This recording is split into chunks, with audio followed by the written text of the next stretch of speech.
My mother is as close to abusive as can be without using physical pain as a tool. Emotionally and psychologically, she derives pleasure from inflicting pain on others, and her kids are her favorite target because, for years, we were stuck under her power without a way to escape. Genuinely nothing makes my mother happier than emotionally shattering a person just for fun. I cannot understate how cruel she is. She laughs uncontrollably when she retells stories of human suffering, including her friends/children suffering because of her actions. My brothers are all aware of our mother's nature, and we all agree she is inhuman and that we had to escape home to be free from her. But all my brothers also believe in the idea of she's our mother, we are tied to her for life and we owe her everything, which our mother made sure to teach us throughout our whole childhoods. Of all us siblings, I am the only one who's financially stable. I own a successful company while my brothers range from unemployed to waiter, and I am the only one who doesn't ascribe to the dogma that mother equals goddess. Our father died recently, lung cancer. The whole family was reunited yesterday for the first time in many years, for the wake.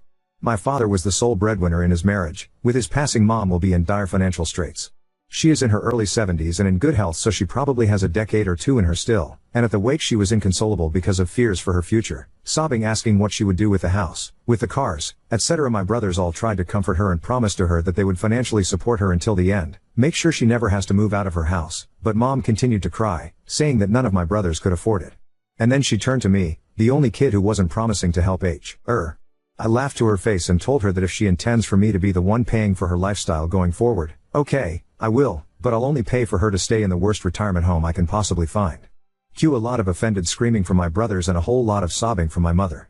There's also the fact that, my whole life, I heard you are being defiant now, but you will cry and regret your behavior once I'm dead, from mom when I refused to allow myself to be her victim. I loved my father a lot more than I ever loved my mother, and when dad died, then during the wake, I didn't shed a tear or honestly felt even slightly bad. The only emotion I felt was annoyance that I had to tolerate my mother's presence, not a single crumb of grief or regret regarding my late father. I think mom noticed that. She used to fundamentally believe that I'd mourn her, but realizing that I am not even mourning my least hated parent, she had to face the reality that no, I will not regret one thing when she dies. I eventually went home early because I was so sick of being berated by my whole family and told that I have duties towards my mother, that I'm the only one she can rely on financially, blah blah blah. To the end I held strong that no, I would not spend one single coin to keep mom in her house, and that if they counted on me to pay for anything, I would only pay for the cheapest retirement house in the country and not one extra cent. After I left, my older brother tried to call me and get me to apologize, saying that mom needed our help now more than anything since her husband just died, and that he understands that I was abused growing up but mom is old now, we cannot hold on to that grudge forever, to which I said that I'm not holding on to it forever, only as long as mom's alive, but she won't be for very long. Brother started screaming insults at me, so I hung up and blocked his number.